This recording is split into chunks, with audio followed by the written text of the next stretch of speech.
Okay, so you see the double M, the hoop genius is in full effect. So I forgot about that. For the playing tournament locked in, and taking those factors and those teams, we can start building our bracket. So I want to make this very clear, guys. We've only got about 15 minutes left of the show, and we want to build a bracket on both the East and the West. It's got to be a unison. If there's any debate, y'all have it amongst yourselves right here, right now. But we have to, as a heat check, turn around and build our bracket, our perfect bracket for the first round and who we think is going to go through. Yeah.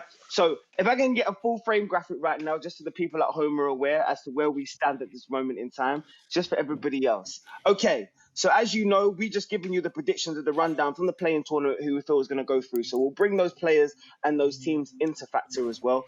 But we are going to build the perfect graphic NCAA style as an understanding so that you know who we think is going to make the progressions from each of the conferences and each of the matchups. So I want to dive into the East Coast first, and I want to tackle the 1 versus 8 seed first. So I believe if I was listening to you all correctly, I'm just double checking, do we all believe that it's going to be the Hawks that are going to go through, or the Cavaliers? Because I thought it was a unison that we felt like Brooklyn was going to win that first game. I'm just checking with you first. So we think it's going to be the Hawks? Brooklyn's definitely winning the first game. Okay, so Brooklyn's winning the first game, so they're going to go to the 7th seed. So who are we telling and saying is coming out as the 8th seed? It depends if Jarrett Allen's back for that game. If Jarrett Allen's back, I got Cleveland. And I need a name. Okay, so we're going to go with Cleveland. Because the double M says Cleveland. I know, BJ and Ovie, you guys tell me. Yeah. No, we're going to build with Cleveland. That's what we're going to build with. We're going to build with Cleveland. Okay. We're going to build with Cleveland. I like it. We're going to build with Cleveland. So if I'm saying to you right now, Miami versus Cleveland, 7-game series, you already know what the question mark is over the Heat. So BJ, I'm going to throw it to you first. And make sure you bring your brothers involved as well. Do the Heat have enough star power to get themselves through a 7-game series against Cleveland? And I want you guys to chime in and tell me how many games it does go. Man, you know, I'm not feeling good about this playoffs. And when you say these matchups, I'm gonna say Miami. I'm gonna just say Miami and leave it there because I mean, it's this playoffs. I think it's going to be off the charts, and I think there's going to be upsets. And I'm gonna say Miami and leave it there. I got the Heat in 5. 10 down. Heat in 5 against any of these teams that come out of the 8th. Okay. I don't think we talked about Miami enough in regular season. They're number 1 team, elite defensively. They got players, most importantly, that step up in the postseason. They had a Kyle Lowry, PJ Tucker, Jimmy Butler. If he just doesn't repeat what he did last year, because that was maybe an off year, if he can play how he did in the bubble, I think the Miami Heat will breeze through that first round match. But I mean, Karis LeVert and all of these guys. I'm sorry, Karis LeVert, Darius Garland, Jared Allen, Evan Mobley. That's a lot of firepower. And, Mo, you just can't say, I mean, Kyle Lowry's a year older. They can match PJ up. Tucker, they can match up, Bam Adebayo. We ain't even mentioned Bam. But that's where I feel like they could struggle a little bit. I don't feel like it's just going to be a wash like that. I do see Miami still coming out on top, but I feel like it will go to 6 and possibly even 7. I feel like they could push them. Jimmy Butler, who is the leader of that team, let's not get it twisted. He hasn't been shooting great this season. They've been depending, heavily on Tyler Hero and being able to create shots. And that's a team who doesn't necessarily, outside of Hero, have anyone else who can create shots. So when you look at that and you talk about half-court defense, and then, you talk about a Cleveland team that has a lot of size, so they're going to clog things up. You're not going to be able to get downhill, get to the basket a lot. These guys are going to have to make shots. However, I just feel like the dog in Miami pushes them through and carries them through to the next round. However, it's not going to be smooth. I'm just happy y'all said that Miami's going through. That's what I'm happy y'all said. That's what I'm saying. 5, 6. We're gonna circle it out. Live with 6. And turn man and say we'll live with 6. And turn man and say them goons down in the 305. They're gonna handle their business. Now this is the one that I've been waiting for, because if we say as a collective that the Brooklyn Nets will progress in that game against the Cleveland Cavaliers, that means they take the 7th seed, and that means they draw none other than the Boston Celtics. Ladies and gentlemen, strap yourselves in, because I'm going to throw the ball now to my small forward, the double M, Mo Mooncey, and I need a breakdown, because 2 stars on each team. Fearless in competition, coming of age, Celtics versus the Nets. What's the scoreline, Mo? We're talking about the NBA's number 1 ranked defense and number 1 ranked offense this year, going up against a team that still has to play in the play-in to even get their spot in the playoffs. We're going Celtics in 5. That's all I'm going to say. Celtics Tell me why you think I'm wrong, and I'm going to tell you why you're wrong. Mo. I'm sorry on this one. You got to go Nets in 7. You have to go Nets in 7. I wouldn't even mind if you said, listen. I wouldn't even mind if you said 5. Boston in 7, but saying Boston in 5, you're absolutely wild. You're out of your mind. Remember that genius / out of your mind kind of analogy you gave? You're doing it again. Okay, you're getting crazy again, Mo. Give me the reasoning, though. No. Give me the reasoning. The reasoning is because listen. Because you guys have, traditionally struggled with your presence in the paint. Right or wrong? No. Over the last couple of years, the big thing for Boston has never been perimeter play. It's always been, okay, you guys have needed a presence in the paint. Now, with your main presence in the paint down and injured, I feel like that changes a whole lot. On the other hand, you're dealing with 2 guys that are an absolute problem. And if you want to turn this into, if it turns into a shootout, I don't feel like you guys have the firepower just to outscore these guys. So you can't just overlook the fact that the key around your whole defense is out and saying, oh, we have the number 1 defense. You guys haven't been the number 1 defense all year. Let's not get it twisted. You guys came on later on in the season. Well done. You know what I'm saying? And everyone's got to tip our hats. Fair dues. However, you got a lot coming into you got a lot. You have a lot of smoke coming into town, buddy. Let me get this straight. BJ, stay loaded. We all sit here. We all sit here, because I want to get BJ's opinion. We all sit here and we talk about defense with championships. And yet you're telling me the Brooklyn Nets are going to take out the number 1 defense in the NBA. Obviously talking about they didn't start off great, but it's not about how you start. It's about how you finish. Okay, Rob Williams ain't there. The Celtics are missing their best defender. The Brooklyn Nets are missing their best defender as well. Ben Simmons going to be sitting on that sideline as per watching from the sideline. And if he does come back, how's your first game in over a year going to be in game 1 of the playoffs? The Brooklyn Nets, you tell me who's getting stops. We saw Jason Tatum drop over 50 points last time they played. He didn't just match up with Kevin Durant. He matched Kevin Durant and Kyrie Irving, who combined 54, while Jason Tatum had 54 himself. So we're talking about this, we're talking about that. Do you think Jason Tatum does that? Talk, Mo. Jason Tatum is an all-NBA talent. Yes. Over 7 games. He's been to the conference. He's been to the conference finals. He's a rookie again and again. He's a big-time player. Just because he's wearing Boston Celtics doesn't take anything away from it. No one's taking that away. But how come you guys haven't been the number 1 defense before Williams arrived there? Because he's obviously a very huge piece. So you saying, oh, we're the number 1 defense, but our key defender is out of the game. Like, bro, you guys are taking a huge hit. Let's not get it twisted. Rob Williams didn't get injured today. No, listen. He's been injured, and they maintained the number 1 defense. I know. We might not have seen how that's going to play off because he got injured and it was late in the season already. Meaning that a lot of teams that were already locked in the playoffs, guys started to already know where they were going to sort of fall in the playoffs. Meaning guys started to sort of turn it down. Basically meaning that the level that you might have been playing certain teams at, I don't feel like it translates. Don't disrespect the last few games of the season. They had KD playing 40 minutes last night. Hey, and he got the job done. All I'm saying, they didn't turn it down. He played 40 minutes. All I'm saying is Boston in 5. That is a brave statement. Would you put your house on that? I don't own a house. BJ? I need a pay rise if I want to own a house. Would you put your Jordans on that? Yes. BJ. Would you? No, wait, BJ. Would you put Jordans on it and just hear live on? If you put Jordans on it, you can pick any. Man, Ovie, it's Ramadan. Man can't be gambling out here. But I'm gonna tell you this. If Brooklyn win the series, I'll wear a Phoenix jersey for the rest of the year. Okay, I'm glad that's on tape. I'm glad that's on tape. Wait, what we should have done, Ovie, what we should have done. Ovie, what we should have done is renegotiated that and made that a Lakers jersey. But that's another conversation we can have for another time. Yeah? Conversation we can have another time. Hey, BJ, I've heard of Celtics in 5 and I've heard of Nets in 7. I'm going to give you the deciding vote. Right. We got to build this bracket. Without question, is listen to the guys, and I think both make very valid points. I think without question, because I'm a defensive guy first and foremost when you talk about the playoffs, you have to give the edge to the Celtics. Let's say that right out of the back. Offensively, what makes Brooklyn a very interesting team is because Brooklyn will have, and I'll say this, and I can be very definitive about that. Brooklyn will have the best player in this series in Kevin Durant. So now all of a sudden you're saying which one is going to, really impose their will on the other.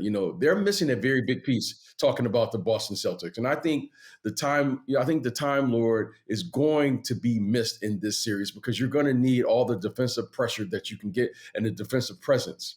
I think this game will go 6 or 7. I think it's going to come down to the others in this series. The others meaning the role players for both teams. Now, who's going to be the most consistent? For Brooklyn, there's a player that's over there that's injured right now, and Steph Curry, who for whatever reason, whether it's an ankle or whatever, has missed some games. So I think they're going to need Steph Curry. I think they're going to need Andre Drummond. I think they're going to need players. I'm going to say Brooklyn is probably, if it goes 6 or 7, they will win that one game. So I think Brooklyn in 7, but if the Boston Celtics are going to win, they better win quick. And I agree with Mo. If they're going to win, they better get their work done early, because if it goes 6 or 7, I think KD is going to be the best player and will win one of those games if it goes 6 or 7. Okay, so I'm going to do these next two parts of the bracket really quickly. So I'm going to go to you all. I just want to know in unison, because some things don't need to be said. Chicago fans, don't hate me. Don't come for me in the timeline. But I'll be all in unison that the Bucks are going to win this next in their first round matchup against the Bulls. Are we just 4? I'm hearing 4. Mo? I'm going to say they're going to wash him. I'm going to say Bucks in 5 out of respect to DeMar DeRozan. Because he could hit a game when you never know. I'm going to give the respect to the man this season known as King of the Fourth, but the Bucks are going to walk through this one. I respect DeMar, but 4. It's 4. So what? Okay, so I'm just gonna guess. BJ, you're in unison as well, right? That's a 4 or 5. Yeah, right? Out of respect, they're going to win one game, but I'm going with the Bucks. Okay, so I feel like that was one that was maybe conclusive. The playoffs might show us something different. But one that is definitely up for debate is the Sixers versus the Raptors. Now, this might be the most tightly contested series that we have because of the varying factors, talking about players not being able to play because of vaccinations, of course, James Harden's question marks in the playoffs, and both teams have championship winning coaches. So, BJ, I'm going to come to you first because you know these guys inside out, both of these organizations top to bottom and how well they're constructed and how well they, let's say, come around in the second half of the season. Who would you give the nod to at this moment between the Sixers and the Raptors? There's going to be some upsets, right? And I'm just going to say it. I've been thinking about this when Mo and I've been talking about this off air. I think it's going to be the Toronto Raptors. I'm going to say the Raptors are going to win this series. I'm really concerned what's going on down there in Philly. I just think the Raptors feel that they have an opportunity to advance. I like their depth. I love that they have, when you say, this is an interchangeable league and versatile players and all of those things. Well, you just look at that Raptors roster. I mean, they just have 6'7", 6'8", 6'9" athletes all the way through. I'm going to say the Raptors because of their versatility. They have interchangeable parts. They have a terrific coach. And you know what?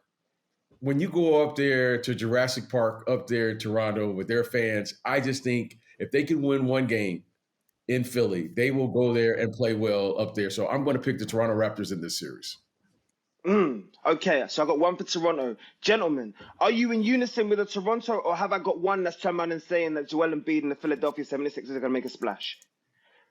I got Raptors in 6. The referees are a bit more stringent with their whistles, so you ain't going to get as many free throws for those boys, Harden and Embiid. And it's going to be a little bit tough for them, especially Matisse Thybulle can't play over in Toronto. And while I look at the Raptors, they haven't got a weak link in their defense. Even when you look at it on paper, you think Fred VanVleet, the smallest guy on the court, should be a weak defender. He's almost an all-defensive team caliber defender. So when you look at the Philadelphia 76ers, I've seen a lot of teams target James Harden on the defense side of the ball. So it depends if he's going to step up and lock in on defense. I got Raps in 6, though. I got Raps in 6, man. I agree with the guys. I feel like Wow. I feel like Toronto's defense is going to give, especially James Harden, it's going to give him fits. I feel like Joel Embiid is going to do what he does. He's going to have 30-something and like 12 to 16 rebounds. Like he's going to be a monster. Joel Embiid is going to do what he does. However, it's the other guys. I feel like the rest of the team around him, that air gets really thin comes playoff time. It gets tough to breathe when that pressure, gets higher. So, I feel like Toronto are going to take care of them boys. Okay, wow. I will just come in and say that I might be the anomaly out here, but I do think Philly will win in 7. That's just my hunch. I give huge respect to what Nick Nurse has done this year in the Raptors, but I'm just saying Philadelphia in 7. That's just my little hunch. Let's flip to the West quickly. And Ovie, I'm going to show you the same respect that I gave the defending champions. I just want to know, if we're in unison to say that the Suns, of course, are the top seed, and the Clippers would be the first round opposition, right, as the 8th seed, I'm guessing from all of us. I'm just asking, how many games would it take the Suns to beat the Clippers, or do we see a potential banana skin there at all? Gentlemen, Ovie, I'll let you go first. Yeah, it's a 4 or 5, and we're getting ready for rest. 4 or 5 games and some rest. I like that. You know what I like the best part about that? Second round. I like that. I like that. See where you did that, BJ? Rest. 4 or 5 and rest. I just have a question. I just have a question for Mr. Ovie Soko. And I've got the Phoenix winning this in 4, but according to Ovie's logic, being great in the regular season means nothing. Having the number 2 defense in the regular season means nothing. And the Clippers have got a guy in Paul George that can come out here and light it up down the stretch. So according to your logic, it should be a 7-game series. If we're going to keep the same energy from the East over to the West. So that's all I'm going to say. According to you, it's a 7-game series. I got Suns in 4, but according to you, that should be a 7-game series. No. According to me, you see what we do in playoffs since last year. You did it once. Last year, Jason Tatum has been to the conference finals more time than and we've improved. How? We've improved. I'm taking a whole flight. I'm in Arizona right now. Yeah. I'm just saying, according to Ovie's logic, it should be a 7-game series. I got Suns in 4. I don't know what you're talking about. I just said apply the same logic over here. Hey, it doesn't count when you're dealing with the Suns, okay? Hey. I've flown from Philadelphia. I'm now in Arizona. That's where I am right now. Yeah, BJ. Yeah, are you turn around and saying? I just want to say, you in unison. 4 or 5. I'm going to keep this theme moving, Jaydee. And for you, Jaydee, let's get to the warmer climate and get out to Phoenix and keep moving and advancing. So let's advance. Okay. I like that. So, BJ, since we love to advance, this is going to be maybe the most exciting one in terms of the Western matchups. If we're saying that the Timberwolves are going to win that play-in game against the Clippers, then I'm turning around and saying Timberwolves hold down the 7th position. Now, I describe the Timberwolves as young, exciting, and fearless. That's also what I used to describe Memphis. How do you see this one playing out? Memphis would play Minnesota, correct? That's what we're saying? Yep. I'm going to go with Memphis. I'm going to go with Memphis because Memphis has been the most consistent team, especially on the defensive end.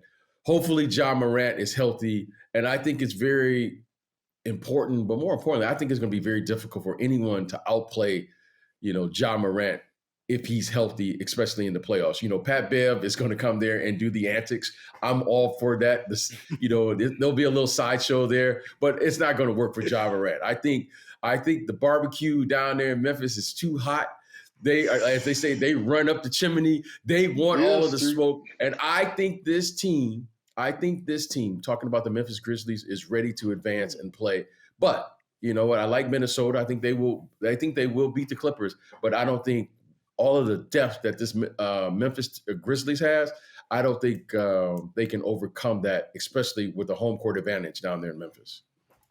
They just keep coming. And I just want to know from you two gentlemen, are we in unison? Are we in unison that the Memphis Grizzlies are going to handle their business against the Timberwolves? And I just want to know, Mo, is it 4, is it 5, is it 6, or is it 7?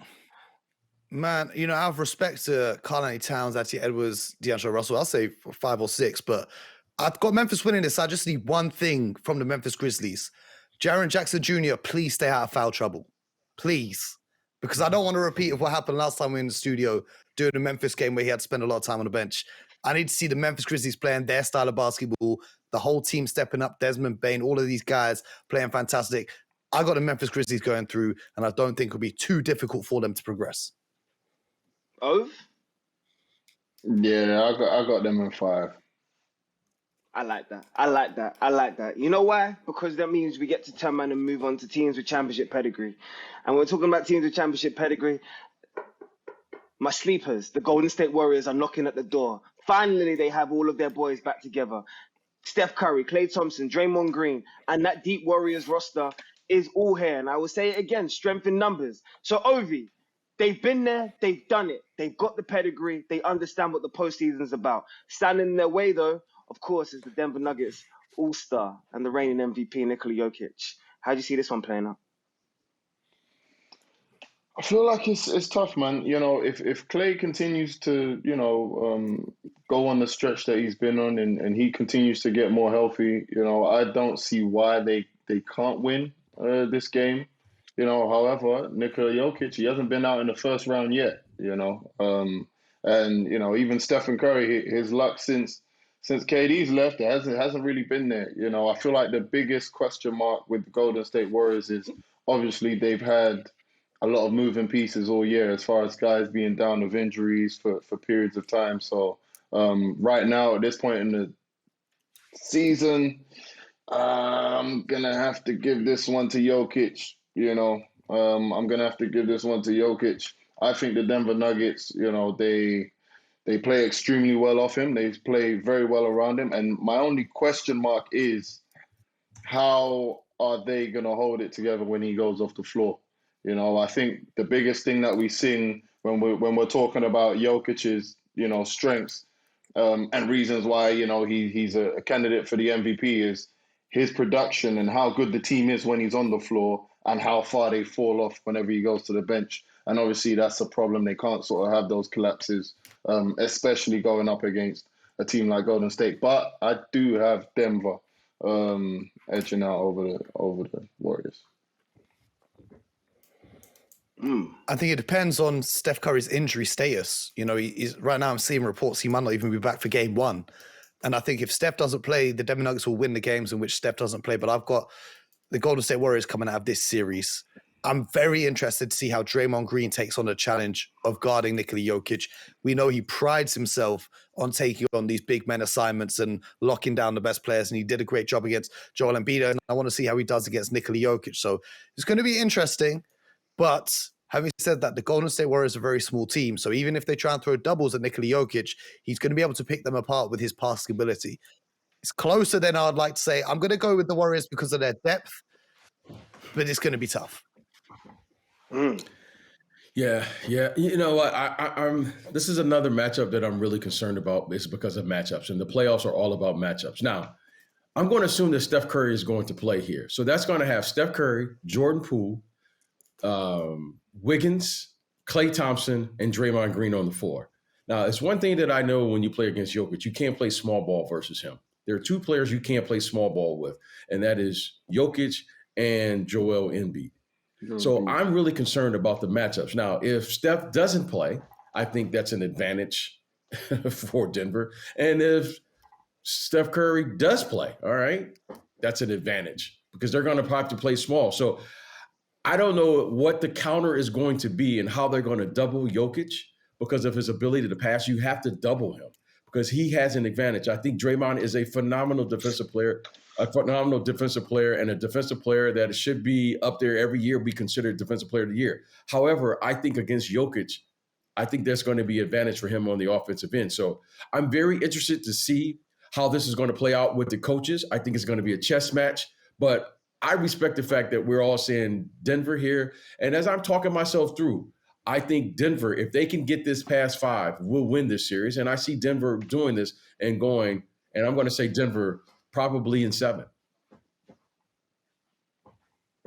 I feel like, I feel like the biggest thing here is, Golden State's sort of trump card as far as defensively. They're generally a good defensive team, period. However, the only problem with that is Jokic's passing ability. It might be his number one quality. Yeah, he can score and he rebounds very well, but his number one quality is being able to get guys around him involved. And the thing that you don't want in the playoffs is role guys to start getting going. So if you're throwing 2 at him and he's still able to pick you apart and start getting these role players confidence, start getting them rhythm shots in the playoffs, it could be really tough for the Golden State Warriors moving forward. Because it's one thing you're the superstar on the team going out and getting 35 points. However, if he's able to get 25, but then Jim, Bob, and Harry are also able to chip in 15 that you weren't sort of expecting for, then then you have a very big problem on your hands, and I feel like that's possibly what Golden State could be dealing with. I like this. I like the way this is set up because we're split for the first time on the panel and we have to go with the majority, which is that Ovie and BJ are saying that Denver are going to progress. But remember I told you, I feel like the Warriors were the sleepers in this situation in the playoffs especially. But let's move on to the last one. And just to make Ellis happy, we haven't forgot about the Jazz. The Utah fans, we never forget about you, of course. We just leave you to last. The bad news is, of course, you're up against the Mavs, who are going in the complete opposite direction for you. We've seen what Dallas have done, won 20 of the last 27 games going into the postseason. They've been incredible, Mo. And then I see an element of desperation in Utah, because I've heard you say it, not only here, but on your podcast. This is Utah's last roll of the dice with this team. So is it double down now desperation? And are you going to see a new Utah Jazz in this series against the Mavs? Jaydee, I'm going to pick the Utah Jazz to win if Luka Doncic hasn't recovered from his calf strain in time. He went down in that final game of the regular season with a calf strain, but we don't know the severity of it. The Dallas Mavericks organization are keeping their cards close to their chest. They don't want to give the Jazz any extra time to plan for this series. So they're not going to reveal the status of this injury until closer to the opening tip. So if Luka Doncic doesn't play, I'm rocking with the Jazz. But if Luka Doncic does play, then I got the Dallas Mavericks winning this. And I've got them winning this in maybe 5 games if Luka is healthy and playing on the court. Yeah, I'm not gonna lie. I'm literally in unison with Mo on this one. I feel like it's as simple as that. If Luka's healthy, they win and they win big. Obviously I don't think it helps the Jazz that Gobert was running his mouth a little bit with Luka last time they played. And, we know what Luka likes to do to guys that talk a lot. You remember what he did to the bubble to playoff P and the Clippers on a couple of those buzzer beaters. However, the Jazz's defense is everything that Luka Doncic loves. It's all about coming off ball screens and giving them space and expecting the guards to attack downhill. Well, Luka Doncic, he's not doing that. He's coming off the screen and he's just picking you apart. And it will be an absolute nightmare for the Jazz. They'll have to take Rudy Gobert out, who is really their only defensive game plan. And, they're not used to playing any other way. And, on top of that, the Mavs have been playing very well. So, yeah, I got Mavs if Luka's healthy. I think this all comes down to the injury report. If Luka is healthy, I'm picking the Dallas Mavericks to advance. And, I just think, Dallas right now, the way they're playing, especially on the defensive end, right? We're talking about Dallas and defense. I think Jason Kidd's impact on the defensive end should power this. So hopefully Luka will be healthy. We all need to see Luka healthy in the playoffs. So I'm going to pick the Dallas to advance if he's healthy. But I think Mo made a valid point. If he's not healthy, I think Utah has a chance. Utah has a chance. We know Utah are the embodiment of consistency. Only 1 win shy of 50 games again.